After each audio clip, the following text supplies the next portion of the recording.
Waheshimiwa hamjambo. Assalamu alaikum.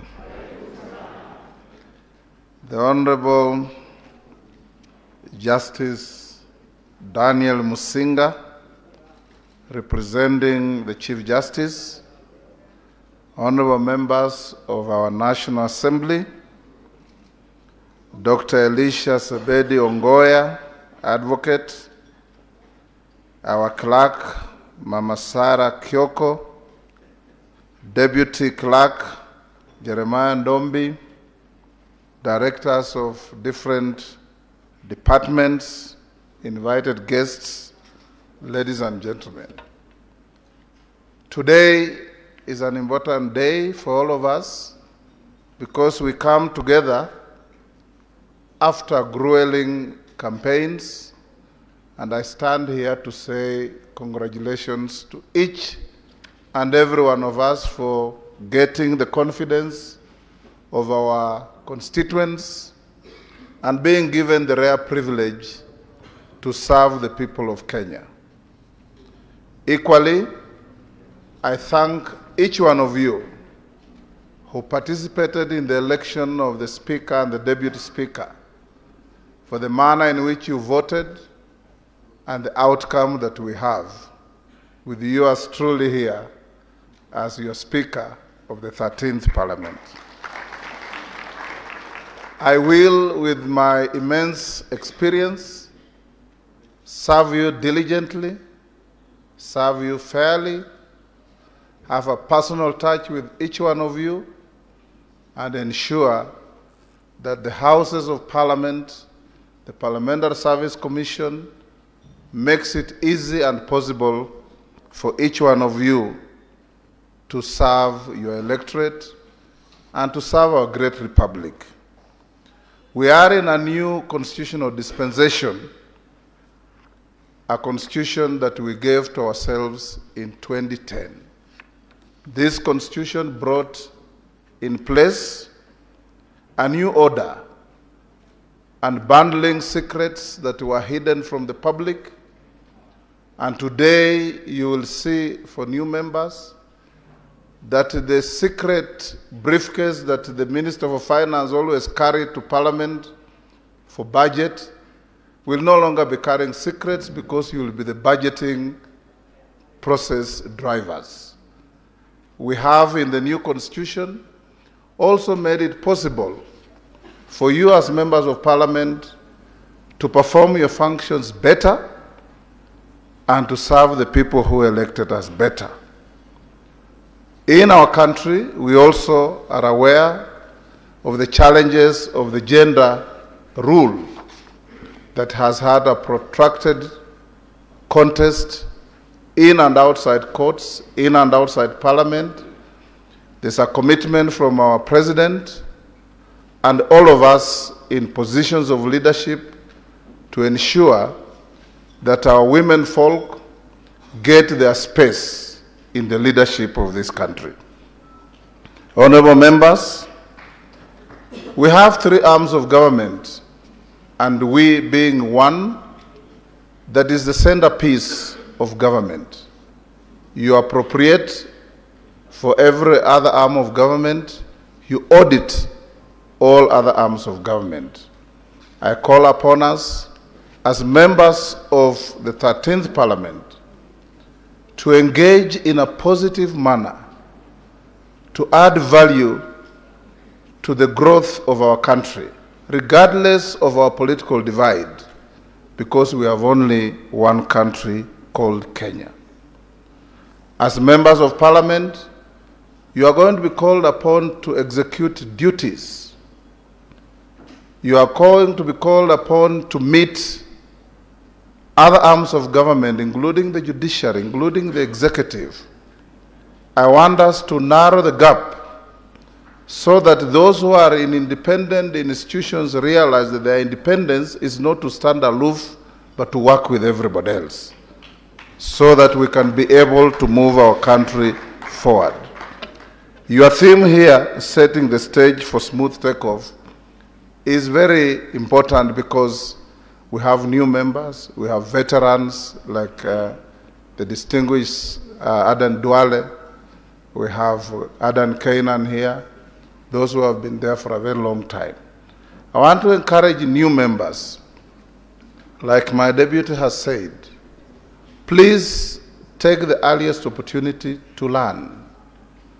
Having been in this house for a long time, I remember in the 7th Parliament, when Martin Shikuku, one of the greatest parliamentarians this country has ever produced, challenged a professor on the floor of the House that if you tell me what Standing Order number 1 says, I will resign.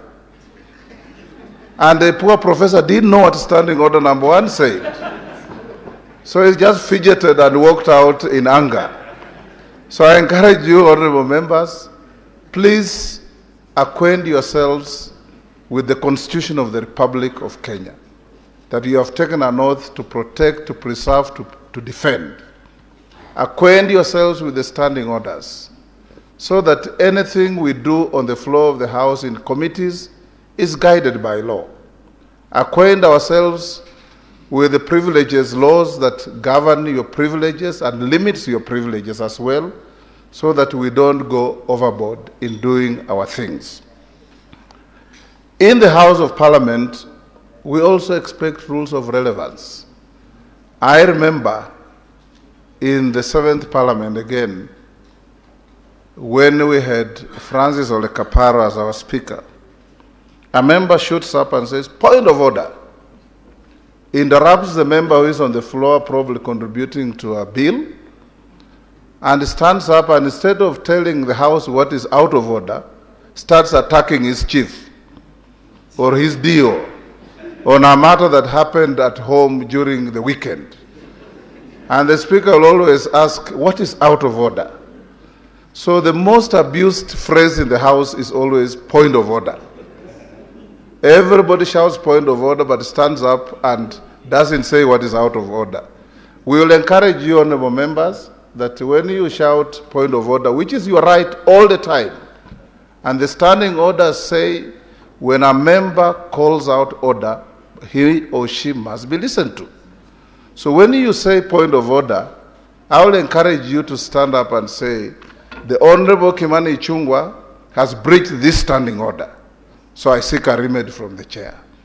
The Honorable Robert Mbui has breached this standing order, so I seek a remedy from the chair. It will make our debates very colorful, very, very informative, and very helpful, so that we don't just abuse the word and the phrase point of order. Honorable members, as you embark on learning, I want to reiterate what my dear lady, the Deputy Speaker, has said. 5 years look very long, but they are very short. The moment you are elected, the party that sponsored you has expectations on you. The people who campaigned for you have expectations on you. The people who voted for you have expectations on you. The House of Parliament itself has expectations. The country has expectations. And you may end up being spread too thin, and by the time you go back, you find the ground has shifted, as is commonly said. There are many, many members in this House who are personal assistants to former MPs, who are managers to former MPs, and who are, some even who are clerks of former MPs. And because they help to shift the ground, they end up being the replacement to the people they work with. So I want to encourage you that for longevity, consistency of leadership, we also must have a House blended with veterans and newcomers. So you find your way to fight to the corner of veterans like Duale, like Kainan, like Shakil and others, the better. If I don't mention you, it doesn't mean you are not a veteran. Those of you who have been there for 3 terms qualify to be called veterans. I don't know what those who have been there for 6 terms like me will be called.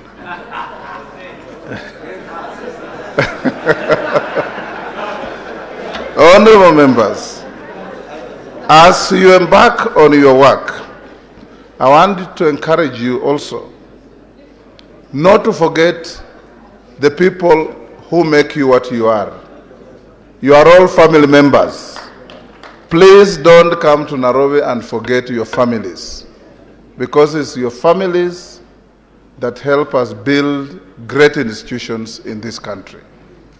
We have a session towards the end where we'll have some experience from spouses of female MPs and male MPs to tell you what the expectations are, how you conduct yourselves with the newfound space, with the newfound accolades, with the newfound opportunities. I encourage you, those of us who come from the countryside. I met some colleague who told me, you know, I've just come to Nairobi. I don't even know where to stay. I don't even know where to start. I told him, you will soon find it very easy. Just go to Parliament, find our staff. They'll show you how to get your mortgage, how to get your car, how to get your everything, and things will work very well. But I added, every weekend, try to go home, so that people don't think they elected you and threw you to Nairobi, and by the time you go back after 5 years, you find the ground has shifted, because it is always shifting. Honorable members, Parliament will avail you, particularly the new members. There's a mortgage scheme. Don't wait and take a mortgage in the 3rd year, because it will be very difficult to service. Take the earliest opportunity to take your mortgage now. Is the cheapest mortgage on the market. I think it's 2-3% interest, and buy yourself at least an abode where you can be able to operate from. The administrators of our House and Parliamentary Service Commission will facilitate that. I heard you express anger when my dear lady, our clerk, mentioned the SRC. I want to assure you, members, that this morning, the reason we came a little late, I was having a meeting with SRC on your behalf. And we have called them to order on a few things. And we believe that before we finish this induction workshop, I'll be able to make several pronouncements on your privileges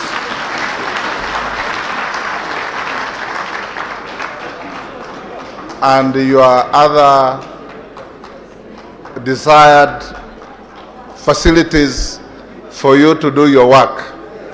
I can assure you, members, there is a book I read by an Irish priest with a title, "It is not always like this." So it's not going to be always like this. Things will be okay.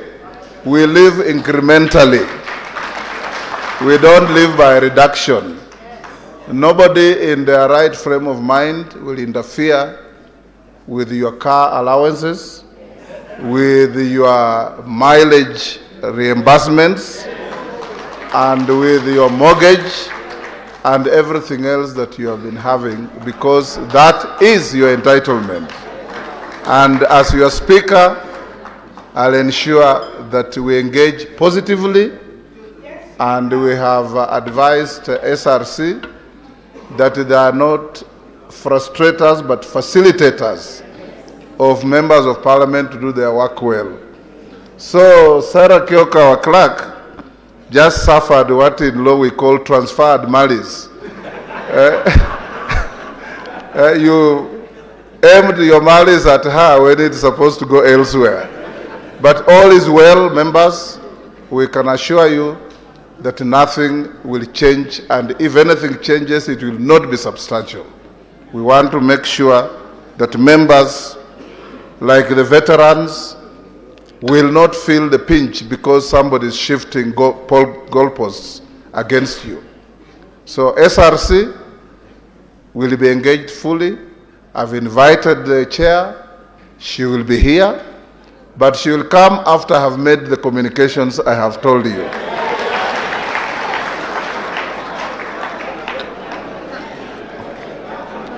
Honorable members, as we start this new session, I want to also reiterate what my deputy has said, that expectations on you are huge. A member of parliament in your constituency, you are a funeral undertaker, you are a midwife, you are an extension officer in farming, you are a vet, you are a counselor on social issues. You literally do everything. And above all, you are also the local ATM. Yes. So my leadership will ensure that we facilitate you to discharge some of these unexpected demands from the public. Lastly, I want to encourage all of us members that this induction workshop is important for all of us. The veterans, please be available to our new colleagues. Our new colleagues, please approach the veterans where you are not sure of what you need to do.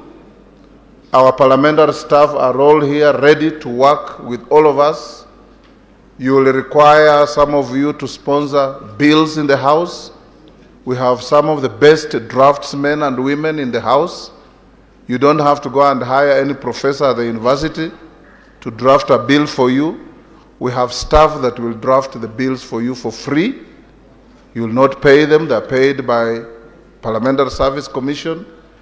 And a good legislator must go down in history as having done some legislation. So whatever you want to do, I remember in the Senate, my distinguished colleague from Kitui brought a bill that nobody expected, a Ndengu bill, to entrench the growing marketing of Ndengu into law and to create a marketing structure and value addition. Even if you come from an area where you grow simsim, you can legislate about simsim. Even if you come from an area of miraa, you can legislate about miraa. There is no limit on what we can put in legislation to bring order in our society. Remember that you are carrying the expectations of 50 million Kenyans. And I want to encourage us, let's not be in the media for all the wrong reasons. Let's be in the media for all the good reasons. I encourage us not to be in the media because we were shouting at each other in the lawns of Parliament. I want us to be in the media because we have brought a law that is going to bring hope and a smile on the faces of Kenyans in whatever area. Let's not be known and be in the media for reasons that you did this that is unpalatable. Even if you're out of Parliament, you are still a member of Parliament. The badge of honor is not taken off when you come out of the House. You carry that badge of honor whether you are in a social place, whether you are at a marketplace, whether you are in a rally. And as your Speaker for this Parliament, I will be your first and last line of defense in whatever way I can to make sure that as members, we will not agree or align but to railroad you, but we will also not allow ourselves to load over Kenyans in a manner that is not consistent with our expectations. With these few remarks, ladies and gentlemen, I want to encourage us that life is a learning curve.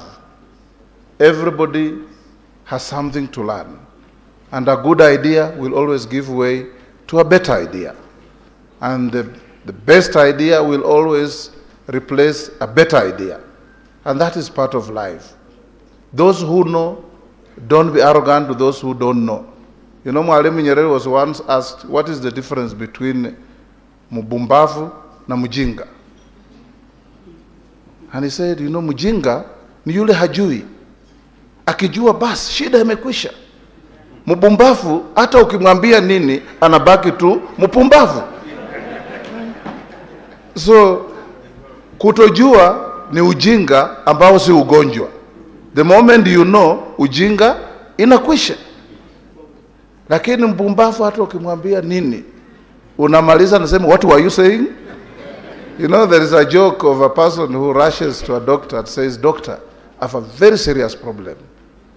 Every time I think of something and I want to do something, within a few minutes, I have forgotten. Then the doctor asked him, exactly how long have you been having this problem? He asked the doctor, which problem?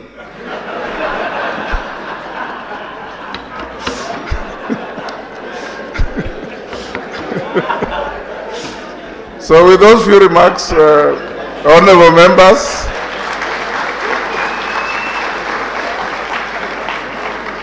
I wish to declare this induction workshop officially opened. And yours truly will be here for the next 5 days with you in each and every session, so that we get to know each other, we get to bond, we get to work together. And anytime you have an issue, the office of Mr. Speaker is open for anybody and everybody. Don't hesitate that because you come from a different political formation, I am here to serve each one of you equally. And doing so, I will. Thank you, and may God bless us, and may we have a wonderful 13th Parliament.